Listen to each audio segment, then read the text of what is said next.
وأن نعلم عظمه سبحانه وتعالى ومن كان به أعلم كان منه أخطر وله أرجى، ولهذا كان أعلم الناس بالله هو النبي صلى الله عليه وسلم، فكان أخشى الناس بالله وأتقاهم له، كما جاء في الحديث الصحيحين أنه قال: أما إني أخشاكم لله وأتقاكم له. فعلينا أن نقدر الله عز وجل حق قدره ونعظمه حق تعظيمه، ومن عرف ذلك علم عظمته وأنه سبحانه وتعالى لا يغالب ولا يكون في ملكه إلا ما قدره سبحانه وتعالى. ولهذا يعلم بأن الله عز وجل قادر على كل شيء، وأنه لا يمكن لأحد أن يغالبه سبحانه وتعالى. فعلينا أن نتقي سبحانه وتعالى وأن نقدره حق قدره، ولهذا عاب الله عز وجل على المشركين ذلك فقال: وما قدر الله حق قدره، أي ما عرفوه حق تعظيمه وما عرفوه حق معرفته وما علموا أسماءه وصفاته على حقيقتها التي تليق بجلاله وعظمته سبحانه وتعالى. ونبدأ في درس هذا الوقت قبل القراءة. أعوذ بالله من الشيطان الرجيم. إذ قال إبراهيم لأبيه آزر أتتخذ أصناما آلهة إني أراك وقومك في ضلال مبين. وكذلك نري إبراهيم ملكوت السماوات والأرض وليكون من الموقنين. اللهم اغفر لنا ولشيخنا وللحاضرين.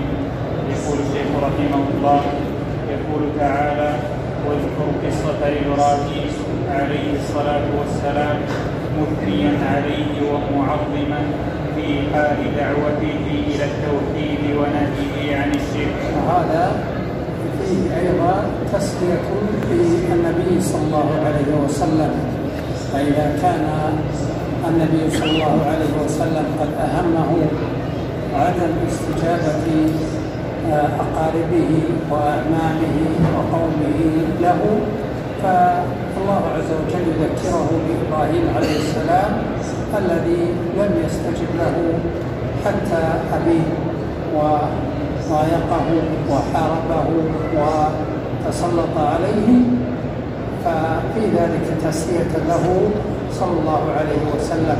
وفي ذلك أيضا تسلية للمؤمنين على ما يجدونه من الكفار مما أصابهم من عذاب وإهانة واحتقار وغير ذلك، فإن الله عز وجل يسميهم ليذكرهم بقصة أبي الحنفاء ويذكرهم بقصة أبيهم إبراهيم عليه السلام، وأنه أصابه ما أصابه من قومه من التكذيب والإهانة والازدراء ومحاولة القتل والقذف في النار، وكان عليه السلام صابرا محتسبا ليكون أمة وقدوة لمن جاء بعده. إن إبراهيم كان أمة قانتا لله حنيفا ولم يكن من المشركين شاكرا لأنعمه اجتباه وهداه إلى صراط مستقيم وآتيناه في الدنيا حسنة وإنه في الآخرة لمن الصالحين ثم أوحينا إليك أن اتبع ملة إبراهيم حنيفا وما كان من المشركين.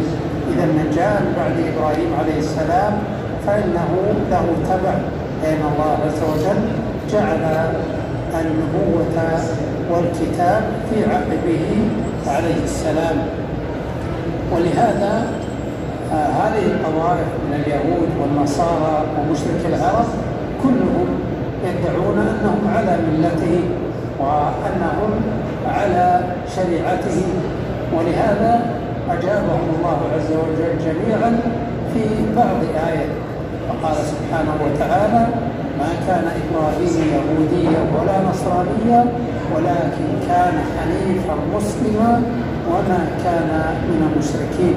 ففي ذلك رد على مشرك العرب وعلى اليهود الذين قالوا بأن إبراهيم كان يهوديا، والنصارى الذين زعموا بأنه نصرانيا، والعرب من مشركي قريش ومن كان على شاكلتهم ممن يدعون على أنهم على ملة إبراهيم، وإن كانوا في الأصل على ملته، لكن هذه الملة قد تحرفت وتغيرت وتبدلت وأدخلوا فيها ما ليس منها ونقصوا منها ما هو منها. وهذا التحريف ظاهر في أعمالهم وعباداتهم وعقائدهم وعاداتهم التي تحرفت وتغيرت.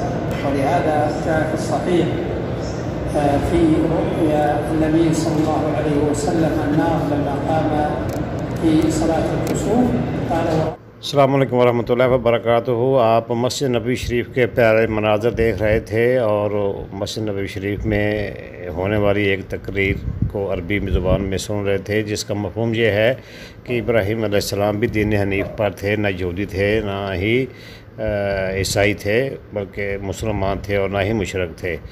तो सबको कुरान समझे, कुरान समझाएँ। कुरान समझने से ही दुनिया व आखिरत की बेहतरी है।